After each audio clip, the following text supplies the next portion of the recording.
Now just it's starting and it's live. All right, cool. So what's up, everybody? Anton here from Dropship Lifestyle. I'm with Michael Erickson of searchscientist.com. If you're familiar with Dropship Lifestyle, you definitely know him from the PPC course that's in AdWords right now. Michael runs Search Scientist. They're an AdWords agency. They mostly work with e-commerce companies, do things like PLAs, search text ads, display ads, also a lot of social traffic. So Michael's in Austin now also. So we figured, why not come by the office, have a conversation, probably like 20 minutes or so, nothing too long, but talk about paid traffic and trying to branch out of only PLAs. That's what we've been doing the majority of our business for the past 10 years. And now people are asking for social traffic, basically. There's a lot of things that people want to learn about Facebook, Pinterest, Twitter, Instagram, all of the above. So first of all, Michael, thank you for talking today and addressing the audience. It's great to be here. Love the Dropship Lifestyle office, by the way. Yes. It is quite the spot. But yeah, just like you mentioned, paid traffic for e-commerce stores has really evolved. But I think the foundational fundamentals are still always the same. Why product listing ads are so important because, people are actively searching. It says shop for whatever the keyword that people typed in. Google only shows those to commercial queries, and in addition, it's got the price and the image right there.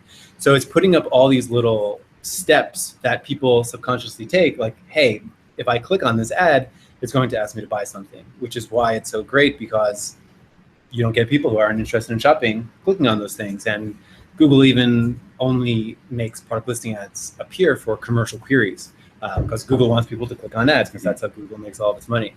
So where do you go from there, right? So it's all about that sales funnel. So again, starting at the bottom of the sales funnel with people actively searching for it, starting with retargeting as well. So retargeting is also at the bottom of the funnel.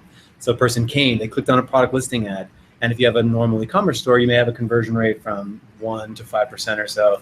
And what happens to those other people? Those 95% of people that didn't end up converting, you can now apply social retargeting. So the person visits, then later they'll see that product on Facebook. Right. And that's one thing, like everyone, you hear us talking about with sales funnels. Now, a lot of the stuff you see about it is thanks to Russell Brunson and ClickFunnels, talking about getting people in like on an entry offer, then ascending them through different product offers. But even a funnel in general of like the buying decision, like you mentioned, there's awareness where someone knows of a product. And then as they move through that, they get to the point where they know about the market, they know about the brands, they know which product they want to buy. And that's why traditionally PLAs do work so well. Just like you said, that we're appearing for product names, brand names, SKU numbers. It's very targeted. Exactly. I don't know if you've ever heard of tofu, mofu, bofu, top of funnel, middle of funnel, bottom of funnel. Each stage of that sales funnel, you can use a different type of paid traffic ad for an e-commerce store. The offer sometimes changes. It can work, but the percentage of success can sometimes go down if you're serving a product ad to someone who's never even heard of the product before, cold. So there's different strategies that we talk about in the course, like what kinds of ads you should run where, how you should run them, what the goal of each ad should be, which allows, that's what the most successful e-commerce stores do. They do start at the bottom of the funnel. They do start with product listing ads, and they do start with retargeting. But then over time, they're looking, how else can I engage with potential customers, moving up that funnel. Yeah, and especially the way that we've done it, for the past, I would say, probably 2 or 3 years is with the retargeting being social, but all of our, our front end contact with the customer is when they're looking for us or when they're looking to buy that specific product. So with the clients you guys serve, are there examples with, I guess, people that sell higher priced products, maybe the $200 plus range, where you are trying to get the first point of contact on a Facebook or an Instagram? Yeah, absolutely. So furniture is an interesting one. So furniture, fairly high ticket, we're talking up close to 1,000 and beyond. Wouldn't it be great to target people that like your competitors, that do online shopping, that do these kinds of things? What a great, inexpensive first point of contact, like a Facebook ad or a Pinterest ad. People are on Pinterest, they're looking for ideas for home decor. All of a sudden, boom, you're serving them that first point of contact, a Pinterest ad, top of funnel, getting them engaged. And then from there, you have so much opportunity. You can have them opt in, you can get them to follow you, you can get them to inside your retargeting funnel. So there's so many points along the funnel where paid traffic can be applied.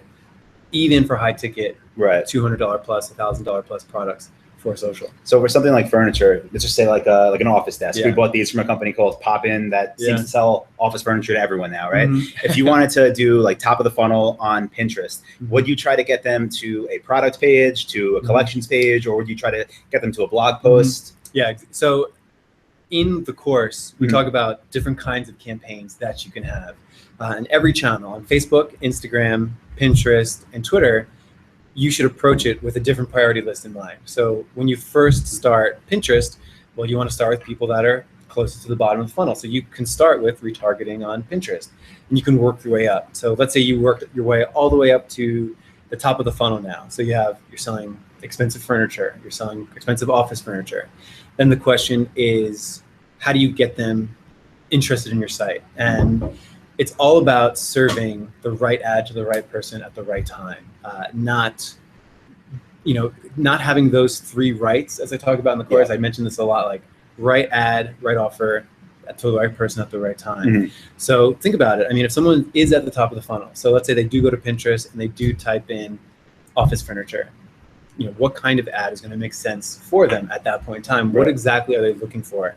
Maybe they're looking for comparisons, and that's all. That's the right ad for them right now. So why not have a comparison page on your site and serve that person that ad, so they can see how your product is better than competitors. Right. And then they can take the next step. They can volunteer to opt in, or they can volunteer to receive more information and click around your site. Right. Now all of a sudden you can retarget this person. Now all of a sudden, if they did opt in, they're in an email funnel, and that kind of flow, it allows the person to move at a pace that's comfortable for them. So when they're ready to take a closer look at that product, you're in top of mind. They've already looked at you. They already know a little bit about your product, and they already are warmed up to it. Right. And for everyone that's wondering, if you're watching this right now or you're watching it on a replay later and you're wondering like what the deal is with this course he's talking about, so Michael just created a new course that will be part of the next version of Dropship Lifestyle. We're calling it the Paid Social Traffic course because it helps you with paid social traffic. And one of the reasons that I wanted to add this really is because, just like Michael's explaining now, every different, I guess, medium, you can call it, every different platform, there really is a time and a place to show different messages. And a lot of people inside our community, they hear, okay, Facebook ads are working, so they want to run Facebook ads. And because we don't have any training on that now besides retargeting, maybe they'll go into their ads manager and they'll just, upload some product pages and, okay, well, I want to target interior designers to my best-selling sofa. And they just try that. And it doesn't work. And then they wonder, okay, well, why? I guess Facebook doesn't work. And people just assume that. Well, we run a lot of Facebook ads here because they do work. But like Michael was just explaining, it's about what you're showing to these people. So the Pinterest example, if someone types in office furniture, maybe they want to see a different comparison chart, or maybe they want to see office furniture ideas and different layouts. So you want to show them the message that makes sense based on the medium. So that's why, some traffic channels work so well for companies and not well for others. It's not because of your business. It's because of how you're approaching that search. It's a lot easier to get a sale when someone says, I want a 7-foot oak office table, then okay, here's your 7-foot oak office table. But if someone says office furniture and you show them that, there's not a good chance they're just going to take out their credit card and buy. So that's one reason why we did want to have this added. What's cool is I see we do have some people on live now. So if anyone has any questions about like social traffic, it would be cool if you asked in the chat box. And I think it's pretty much live. There's like a 30-second delay or something on Google Hangouts, but happy to answer any questions if they do come through. So some other things that I did want to bring up too with platforms like Pinterest, which let's do Facebook first. Like Facebook, which Facebook and Instagram are hand in hand now, same platform, makes it easy. But like, do you think, I don't know, almost any dropship store that works with PLAs could work there, or do you think there are certain niches, let's say, that lend themselves better? Great question. I think it's really important for any course, like any online marketing, information, education, ask this important question: why certain things work at certain times. I myself have been really surprised sometimes. I'd see a store and I'd say, that's never going to work on social. I can't believe we're even trying it, but let's just give it a spin and see what happens. And it surpasses product listing ads. At the same time, there's been stores where we first start on product listing ads because that's normally what works. We start on product listing ads and it does fine. And then we put them on Facebook ads and it blows up. So the thing that I'll say is no one thing does work the same at all times. So understanding why certain things work, I think like deconstructing online marketing and remembering like, hey, it is about testing. I think is one of the most important things that any online marketer or anyone doing online marketing does. And I'm proud of the course because there is a section talking about that. Like, why do things work the way they work? Let's deconstruct this. Yes. You know, here's what normally happens, but here's what you do in situation A where, you know, it doesn't necessarily work right away. Here's what you do in situation B. Continue testing and also prioritizing your strategy. So, you know, starting with retargeting typically works very well for e-commerce stores.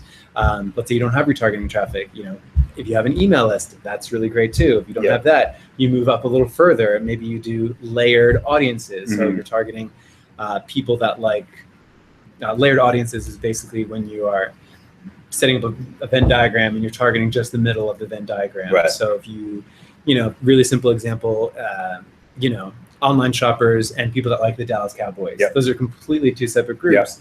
So if you go to Facebook sometimes and you know, were to type in Dallas Cowboys online shoppers, you'll get two totally separate categories. But layering that, now you're targeting fans of the Dallas Cowboys that also do online shopping.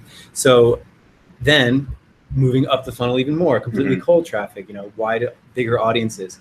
So operating in that mode and really understanding the process of, hey, this is online marketing. We're going to test. We can make some healthy assumptions, but then we need to go out and test those things.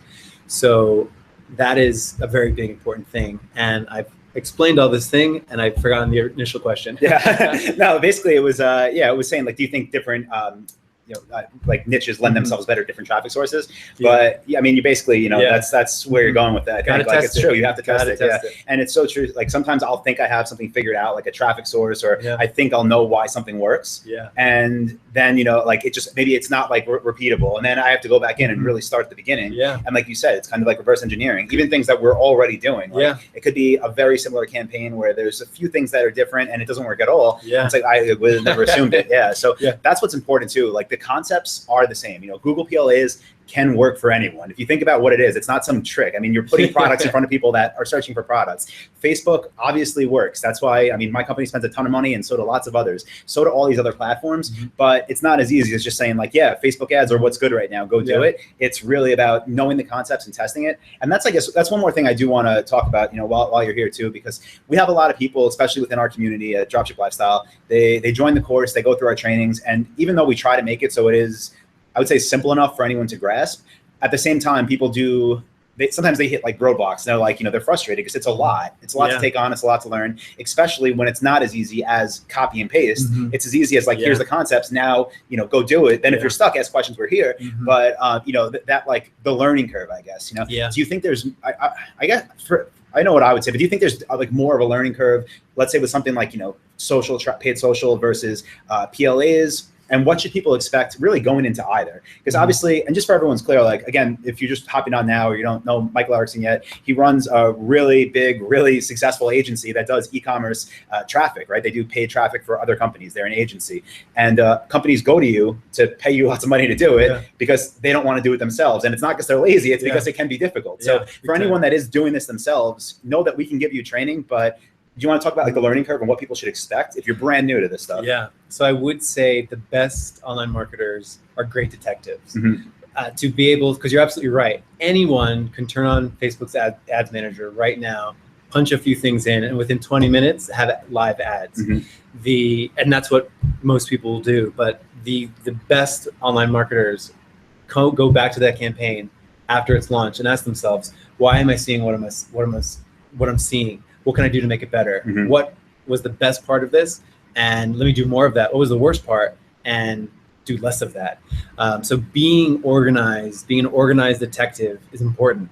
So with all the types of campaigns that you can eventually have, because we go through a priority list of not every Facebook audience is going to be equally as valid for e-commerce stores. So starting with the highest priority and then working your way to a lower priority one. And it can get daunting, you know, especially if you have 10 different product categories and we're talking 10 different targeting priorities. And then we have 10 different ad types and all these different things, Facebook, Instagram, Pinterest, AdWords, all these things. So I do talk about like campaign mapping, like mapping out what it is that you're doing and then going back in there and writing, hey, this image of the the hero image of the person using the product did way better than just the product by itself. And learning from that, so the next time you launch it, you have that hero image again, and you're playing around with that concept. So the best online marketers are good detectives. So the actual act of launching ads is simple. Walking up, punching in a few keywords on AdWords, building a product feed, like those kinds of things you can do. But it's worthwhile. Like to be able to say, hey, in 6 months from now, I'm going to be spending $5,000 a month, $10,000 a month at a 7x ROI. Make 7 times more than that in revenue. Like that's real deal. That's challenging. And that's why like a lot of people do always ask about like free traffic methods and whatnot. And they don't, for anyone wondering, like, yes, there are good ones out there, but I am a huge fan of paid traffic. And like the more that we could spend when we're, making money on it, it's like you give money, you get more back. So this is of course something you do want to learn. Like Michael said, there is a learning curve. It's tricky to figure out and to master, I would say. If it was easy, everyone in the world would just copy and paste the script, put it into AdWords and be successful. So, we give you the training, and then we're here to answer questions. And I do think some came in. What's strange is this computer isn't showing questions, but another one is. So what do we have? Let's see. Daniel says, does Michael recommend any apps that would help with running ads? He's asking with Shopify specifically, but any apps that you use? So in terms of Shopify, in the Shopify App Store, there's apps that can help you get your product feed out faster. There used to be one that was really helpful, which helps set up your Facebook pixel. But now your Facebook pixel is a lot more integrated into Shopify. In fact, Shopify's done a lot of good work with making it a lot easier for people to jump on paid traffic platforms. So what used to require a developer to set up your paid traffic pixel and track checkouts and track conversions and track product views and all these different things, and then go back and create audiences so you can target people that viewed products and target people that added to cart and target people that added that eventually checked out. That used to be rather challenging. But Shopify's done a good job of integrating a lot of these things that used to be third-party apps into their platform now. All right, cool. There was another question. Let's see. Someone asked, they're asking about things to consider to bring their cost per click down. So anything like, and I guess also the second part was things they should consider to improve their quality score. Is it kind of one and the same? Like, so this is a really interesting point. Anytime I get a question on, hey, my CPC is too high, or should it be this low, or anything like that, those are all very relative things.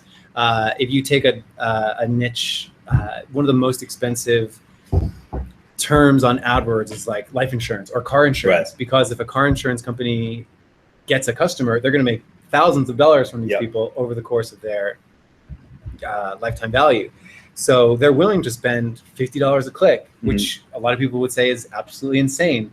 But for them, if they get a $45 click, that's really cheap to them. But for most people, a $45 click is really expensive. So the first thing, I try to take a step back first and just talk about good paid traffic economics. Like there's very simple. So it's how much you spend, what your conversion rate is, and then what the lifetime value of that person is. So in the course, I actually talk about this. This is all in the AdWords course. It's already in Dropship Lifestyle, by the way. And we have like an upgraded version too for social traffic, because now we're getting into a like campaign, which doesn't necessarily have an immediate ROI. But it's all about tweaking those things. So if you have a really high lifetime value, then you can afford, maybe a $2 click. But if you have a lower lifetime value, relatively, then you can maybe only afford $1 per click. So that's the first thing I'll say. Anytime, like any of these things, like what's a good click-through rate, what's a good cost per click, what's a good anything, it's all relative. It's relative to your industry, and your competitors are the most important ones. So what's a good conversion rate? Well, really the best answer is one that's better than your competitors, not somebody who's in a completely different industry. But anyway, that sounded like an AdWords question. So in order to bring down your cost per click, obviously quality score is a big part of that. The better your quality score, that basically tells Google that, hey, people like clicking on your ad, and Google likes that because Google wants people to create ads that people click on. So if you can create very clickable ads, Google will reward you with a high quality score. So the biggest thing to think about when it comes to quality score and cost per click on AdWords is going to be click-through rate, creating like really clickable ads, going back there and thinking, what can we do to improve the click-through rate here? What can we do to better match this ad to what people search. And I often tell people in an unoptimized campaign, like if they haven't been optimizing their ad copy religiously, like I probably just tell them like you could probably double your click-through rate. There's no doubt about it. Like for an average advertiser who hasn't been going in and like checking very regularly, there's very good chance that they can double their click-through rate, and that would make their quality score skyrocket. So that is very much true. And that click-through rate optimization is true for a lot of platforms too, because all these networks, Facebook has something similar to, they have a relevancy score. So all of these platforms are sort of, AdWords is the #1 pay-per-click system. So a lot of places are borrowing from what AdWords has done. So just basically displaying the right message to the right people at the right time. At the right time. And again, that's really what all traffic comes down to. Showing people what they're looking for. Let me see if anything else came in. Like for apps and stuff, people are asking for like best strategies. Obviously, that's a lot to cover, so that is covered in the course for like Pinterest, what the best strategy is. People are asking about influencer marketing, which, to be honest, is something we don't really do in our business. I know a lot of people that do it successfully, but I don't think it's something we're really going to talk on a lot, because it's not, it's paid, but it's a different kind of payment. You're paying someone to promote your product directly. Not something that we really have experience with, so can't recommend or speak on.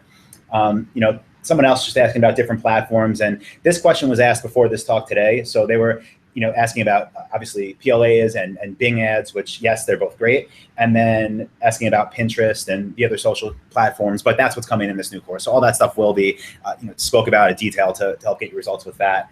So yeah, I think that was all the questions that came in. If anyone else asked anything now, no, cool. So the typo, same question, yeah.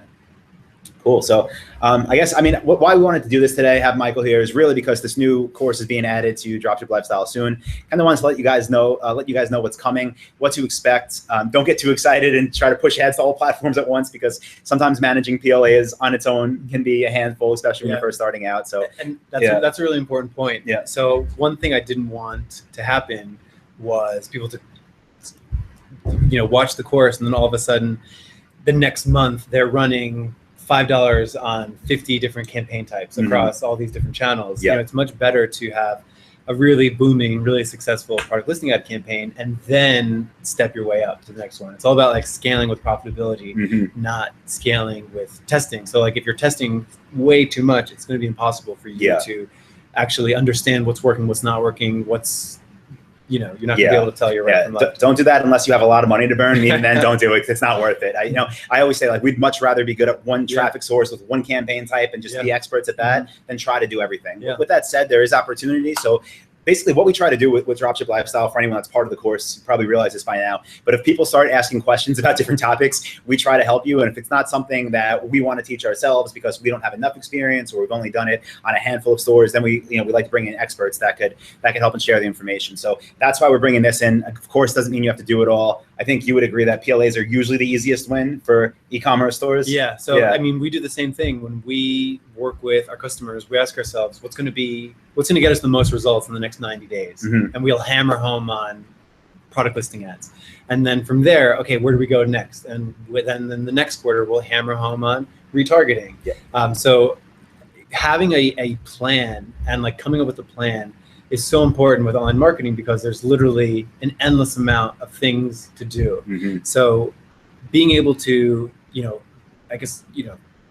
borrow experience from someone that manages a lot of paid traffic for e-commerce stores, coming up with a priority list and coming up with a game plan, and really doing everything all at once will probably slow people down. But instead, if someone were to say, okay, great, I'm just getting started, I want my product listing ads to be spending $1,000 a month profitably within the next 90 days. That's a big deal. Like if you can, spend $1,000 and make $5,000 from it, that's really incredible. That is like a feat that only needs one campaign type on one channel. So then from there, you can ask yourself the question, well, what do we do next? Do we push it to $2,000 a month and spend and try to make $10,000 from it? Or, you can repeat that until maybe you have, you're showing up for all those search queries. And then the next step is, well, where do we go next? Like, what's our next step? What's our next 90-day goal? And that kind of iterative march towards a better campaign is exactly what I think the best paid traffic marketers do. And that's exactly, it's funny because we haven't talked about this, but that's exactly what we all do. You know, it's that clear. It's that, you know, we want to spend 10 and make 100 or whatever those numbers are, and we stick to that. And when we hit it, that's when we reevaluate it. Okay, can we double this? Obviously, it's not as easy as just doubling the budget and hoping it happens. So what are we going to do? And that's really the way that everyone else should approach this as well. Have numbers in your mind that you want to achieve. Choose the traffic source you want to start with. Then, like Michael said, once you hit that, you know, choose a new target, and maybe that's when you want to start incorporating different strategies or trying to scale what you already have. But without a plan, you're just throwing money around hoping something works, and it never will. Especially in the day-to-day. If you don't have a plan, you'll just open up your account and be like, what am I doing today? What am I supposed to do? Well, I guess I'll do ad copy testing just because that's something I should do. So not having all these like tips that are random isn't as good as having a unified strategy that's going to get you like up, like scaling with profitability is what you want to be doing. And then all those tips and strategies will get you there. Exactly. Yeah. Know what you're optimizing for. Go through the trainings, ask questions if you get stuck.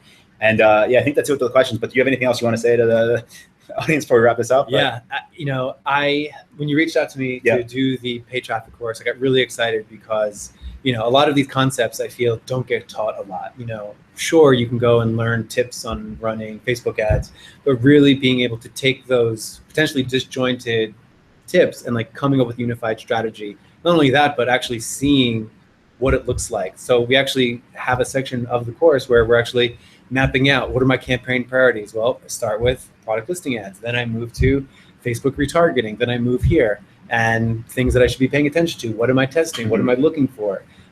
You actually get to sort of look over my shoulder and actually see how we do things.